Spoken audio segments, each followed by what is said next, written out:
Buenos días, Dios les bendiga grandemente.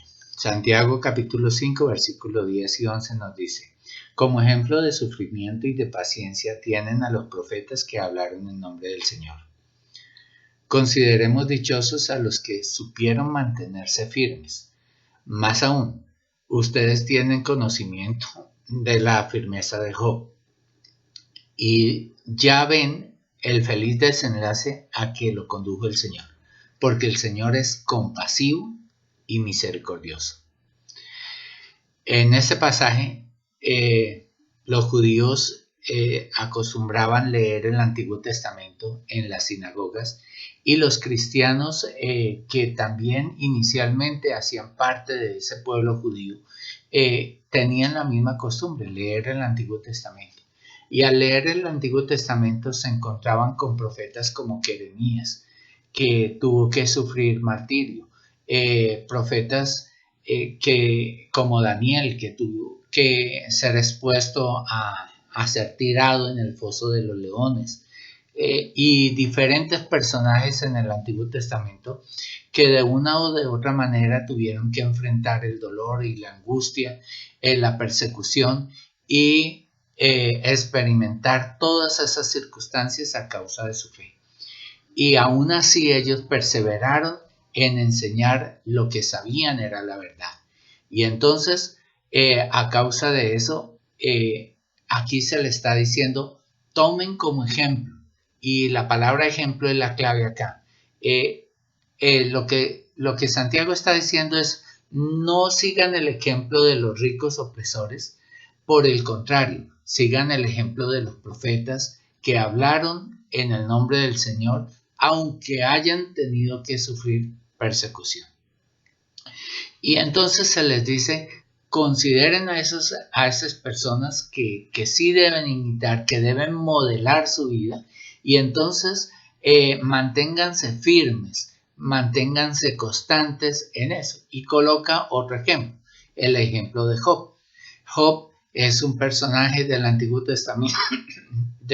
Testamento que experimenta una gran angustia, mueren sus hijos, pierde todas sus posesiones, y luego llegan 4 amigos a consolarlo, pero esos 4 amigos lo que hacen es decirle, uy, usted debió haber hecho algo muy malo para que le pase lo que le está pasando.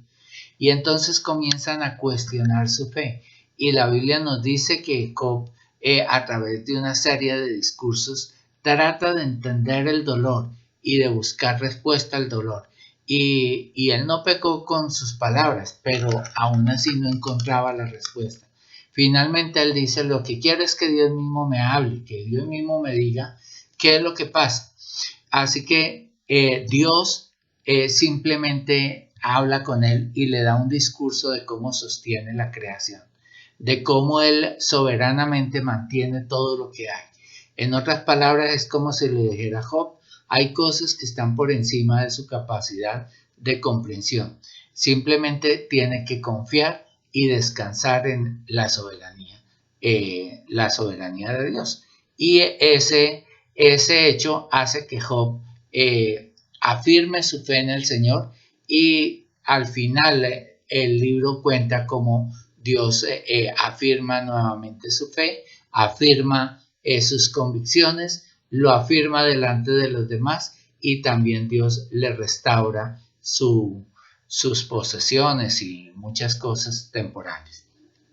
Ahora, este pasaje termina recordando una porción del Antiguo Testamento, donde dice, el Señor es compasivo y misericordioso. Y hace referencia a un pasaje que dice que el Señor es compasivo, misericordioso, lento para la ira, y grande en amor y fidelidad. Y esa palabra compasivo viene de la palabra matriz, y significa que Dios trata como una madre a su hijo. Y aunque una madre se olvidara, dice en Isaías, aunque una madre se olvidara del fruto de su matriz, Dios nunca se olvidaría de esos que él ama. Dios es compasivo.